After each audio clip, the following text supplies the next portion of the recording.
17 वर्षीय दलित मुलीचा रेप झाला. ह्यांनी केला, काय ते कुलदीप सिनगार का काहीतरी या झाट्याचं नाव आहे. पण मला प्रश्न तुम्हाला विचारायचा आहे की तुम्ही असं का रिॲक्ट करताय? हा, एवढा आउटरेज काय आहे ते?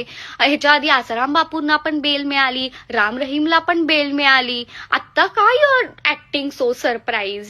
आणि या देशात माझ्यासारखे चुतिया लोक का व्हिडिओ बनवतायत, का आवाज उठवतायत, का प्रोटेस्ट करतायत मला माहित नाहीये. कोण तुम्हाला सिरियसली घेतंय?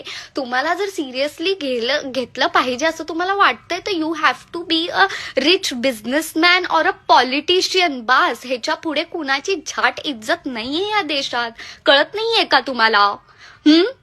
आणि जर तुम्ही आवाज उठवला, पण बाकीच्या झाटू लोकांचं काय करायचं, जे आपल्यातलीच आहेत आणि आपल्यातलीच भांडत आहेत बेअक्कल सारखी? स्टॉप डुईंग दॅट यार guys. It's so outdated. And if you want safety then leave this country please.